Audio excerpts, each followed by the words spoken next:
왜 김건희 여사의 도이치모터스 주가 조작, 자본시장 교란죄는 왜 무혐의라고 합니까? 여러 가지 증거를 종합해 볼 때 가장 큰 것이 시세 조정에 인식이 있었냐의 문제인데 그 부분을 인정할 만한 증거가 부족하다는 판단이었다고 받았습니다. 자, 증거를 부인해요. 우선 여러분이 가장 잘하는 휴대폰 압수수색해야 합니다. 그런데 이런 압수수색 한 번을 못해요. 이러니까 검찰이 조종을 울린 날이다. 검찰은 이제 끝났다. 이런 이야기를 하는 거예요. 네, 오대영 라이브의 간판 코너 단도직입을 시작하겠습니다. 김건희 여사의 도이치 주가 조작 의혹 무혐의 처분 이후에 검찰을 향해 비난의 화살이 쏟아지고 있습니다. 검찰은 이제 끝났다. 검찰은 죽었다는 말과 함께 검찰 폐지론까지 다시 떠오르는 상황입니다. 검찰 이대로 둬도 될 것인가를 주제로 전문가와 인터뷰를 할 텐데요. 오랜 검찰 개혁론자인 최정학 한국방송통신대학교 법학과 교수 나와 있습니다. 어서 오십시오. 안녕하십니까? 예, 교수님 단도직입적으로 질문을 드리겠습니다. 검찰은 끝났다. 저 말에 동의하세요? 글쎄 저는 쉽게 동의하기 어렵다고 생각합니다. 지금 검찰 개혁이 한국 사회에서 문제가 된 게 뭐 짧게 봐도 노무현 정부 시절부터인데 20년 이상 지금 지나고 있는데 아직도 검찰 개혁을 했다고 볼 수가 없거든요. 예. 그러면 뭐 이것이 지금 이 사건 부실한 수사를 했다는 대통령 부인에 대해서 부실한 수사를 했다는 것 하나만으로 검찰이 앞으로 전면 개혁이 될 것이라든가 검찰이 뭐 어떤 폐지가 될 것이라든가 이렇게 쉽게 얘기할 수 없다고 생각합니다. 예. 그러면 이렇게 질문을 드려보죠. 이번 불기소 결정이 검찰 역사에 남을 오욕적인 하나의 사건 한 페이지가 될 수도 있겠다라는 생각은 하십니까? 그거는 그렇게 볼 수는 있겠죠. 근데 저는 뭐 이 사건뿐만이 아니고 지금까지 검찰이 정치적 판단을 내린 것이 뭐 수도 없이 많았기 때문에 사실 이 사건도 많은 사람들이 불기소 처분을 할 것이다라고 예상하지 않았습니까? 예. 뭐 이걸 두고 특별히 뭐 검찰이 뭐 지금까지와 다른 모습을 보였다든가 정치적으로 특별히 편향된 모습을 새롭게 보였다든가 그렇게 볼 수도 없다고 생각합니다. 예. 그러니까 뭐 제가 보기엔 뭐 그다지 대단한 사건도 아니지 않은가 그렇게 생각이 예. 됩니다. 네. 워낙 검찰에 냉소적이셔서 이번도 뭐 검찰이 하던 패턴대로 했다 이렇게 보시는 것 같은데 지금 야당 대표의 부인은 130회 압수수색을 했다. 그런데 대통령 부인에 대한 압수수색은 0회였다. 그러니까 이 숫자만 봐도 직관적으로 알 수 있지 않느냐라는 게 이제 국정감사의 도마 위에 오른 비판의 포인트였고요. 그래서 검찰의 정치 편향성이 여실히 드러난 게 이 두 사건의 비교를 통해서 나타나고 있다라는 것인데 검찰의 정치 편향성은 이 역시도 어제 오늘 일이 아닙니까? 그렇죠. 잘 아시다시피 뭐 예전부터 이미 뭐 그 노무현 대통령의 사건이라든가 이런 때부터 검찰의 정치적인 편향 이런 것이 아주 뭐 한국 사회를 뒤흔들 정도 아니었겠습니까? 네. 그런 것이 아주 노골적으로 뚜렷하게 드러났던 것이고 뭐 가까운 사례로 보자면 뭐 조국 사건도 있었고요. 뭐 그 전에도 뭐 이명박 정부 때 뭐 PD 수첩 사건이라든지 뭐 많은 사건들을 우리가 생각할 수가 있죠. 검찰이 이렇게 아주 그냥 뭐 드러내놓고 정치적인 성격을 띠고 사건을 판단하고 결정하는 것이 그것이 바로 검찰 개혁이 필요하다라고 하는 그 중요한 어떤 이유였고 그래서 검찰 개혁을 끊임없이 시도를 했고 심지어 이제 지난 정부에서는 공수처까지 만들었습니다만 예. 여전히 그 정치적인 어떤 그 편향 이걸 벗어나지 못하고 있는 것이죠. 예. 정치적인 편향이 더 심해졌다는 이야기들도 세간에선 하는데 왜냐하면 검찰총장 출신의 대통령이 탄생을 했고 그에 대한 그 인사권이 이루어졌고 그러다 보니 사건에 대해서 앞서 제가 말씀드린 그런 숫자에서도 드러나는 것처럼 야당을 대하는 것과 여권 인사를 대하는 것에 큰 차이가 생겼다라는 것인데 이 부분은 동의하세요? 그렇습니다. 그렇게 생각합니다.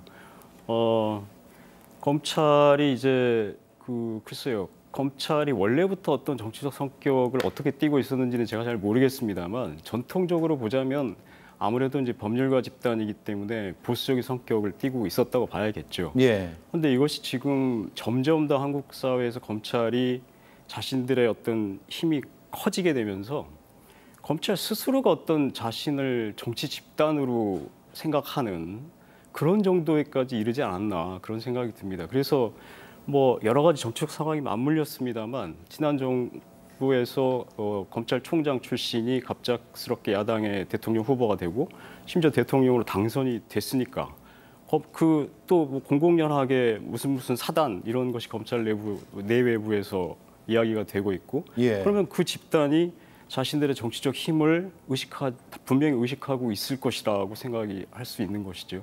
그렇다면 지금 뭐 다수는 아니겠습니다만 검찰 내부의 정치를 지향하는 소수의 집단들이 과연 어떤 생각을 하고 있을 것인가 이런 걸 우리가 짐작해 볼 수가 있는 거죠. 네, 저도 이 주제를 선정하면서 사실 열심히 자기 일에 충실한 다수의 검사들이 아주 뭐 검찰 수뇌부라든가 아주 일각의 이런 정치 편향성 논란 때문에 혹시 매도되지 않을까, 피해를 보지 않을까 이런 생각도 했었거든요.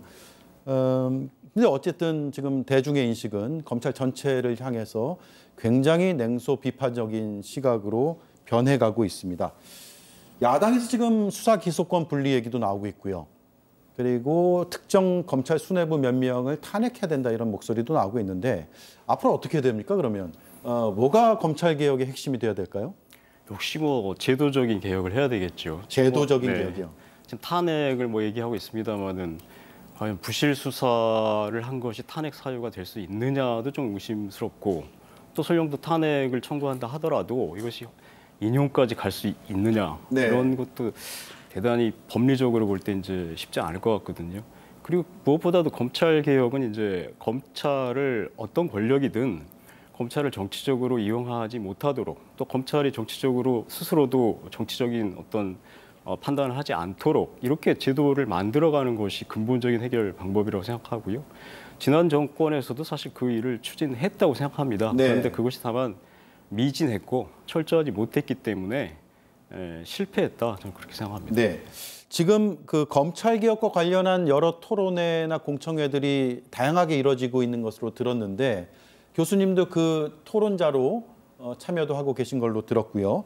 민주당 안이 있잖아요. 그리고 조국 혁신당 안도 있고 어떤 차이가 있습니까? 그리고 어떤 게 그 현실적으로는 좋은 대안이 될 수 있을 거라고 보세요?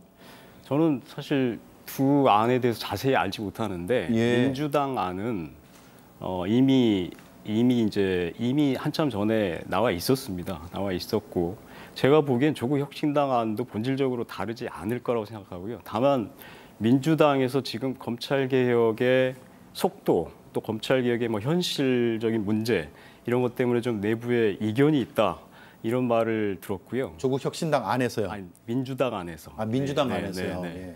그래서 이제 지금 법률안을 새로 수정 내지는 보완하는 작업을 하고 있다고 알고 있습니다. 민주당에서. 예. 그런데 이제 본질적으로 두 당의 그 대안은 동일합니다. 그건 뭐냐하면 검찰청을 폐지하고 공소청, 검찰의 이제 기본적인 이 존재 이유가 기소하는 것이기 때문에 공소청으로 바꾸고 그리고 이제 수사를 담당하는 중수청이라고 하는 걸 만든다. 네. 이렇게 해서 이제 수사와 기소를 완전히 분리한다.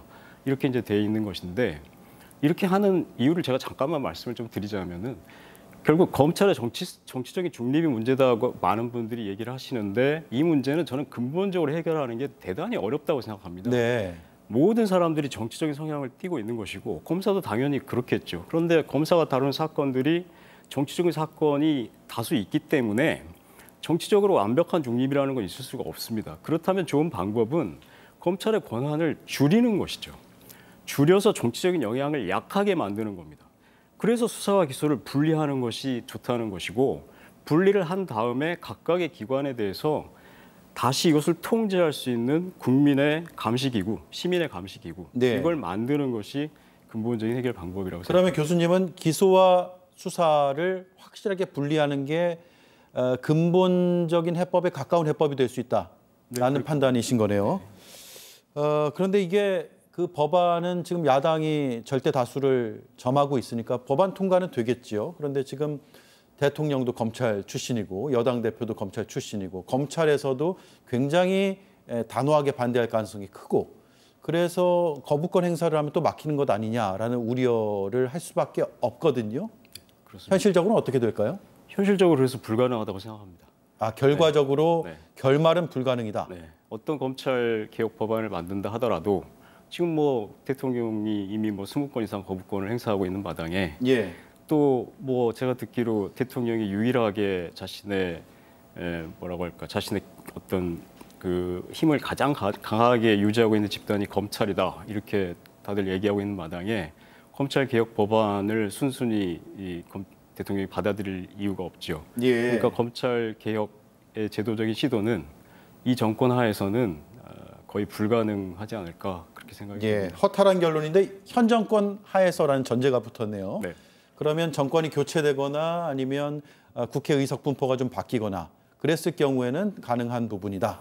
그러니까 민주당이나 야당 입장으로서는 꾸준히 제도적인 개혁을 준비해 가고 그것을 국민들에게 자세하게 알리고 어떻게 했을 때 우리나라의 사법 구조, 수사 구조가 선진화될 수 있는지, 좀 더 민주적으로 발전해 갈 수 있는지 이런 대안을 마련하는 데 노력을 많이 기울여야 되겠죠. 예.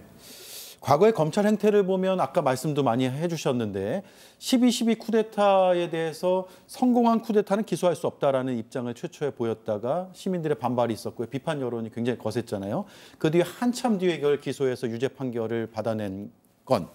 그리고 예를 들면 BBK 주가 조작 사건도 있습니다. 이것도 대선 앞두고 불거졌을 때는 무혐의로 처분을 했는데 그 뒤에 10년 지나고 나서 기소해서 유죄가 나온 건이 있잖아요. 그 외에도 상당히 많은 정치적 사건이 있습니다.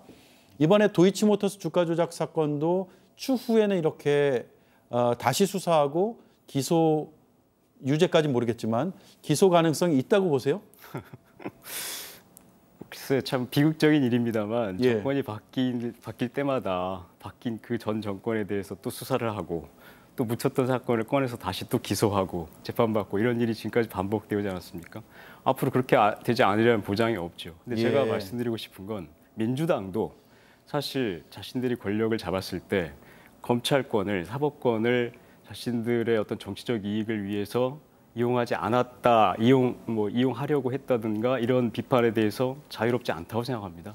그러니까 앞으로 권력이 어떻게 바뀌든 간에 검찰권 이런 것들 아까 말씀드린 대로 자꾸만 권한을 분리하고 이걸 정치적으로 이용하지 않으려는 정치인들의 결단이 있어야 되고 네. 검찰들도 그 양심 있고 아까 말씀하신 대로 소신 있는 검사들이 많다고 생각합니다. 그런 검사들도 스스로 검찰을 정치적 영향력으로 더 지키고 우리가 그 유명한 우리 대통령께서 했다는 사람에 충성하거나 조직에 충성하지 말고 예. 국가와 국민에 충성하는 그런 검찰이 되기를 바랍니다. 예, 알겠습니다. 검찰 개혁은 앞으로 상당 기간 계속 화두가 될 것 같고 토론도 필요할 것 같은데 이 이슈로 또 한번 뵐 수 있었으면 좋겠습니다. 네, 고맙습니다. 감사합니다. 네, 지금까지 최정학 한국방송통신대학교 법학과 교수였습니다.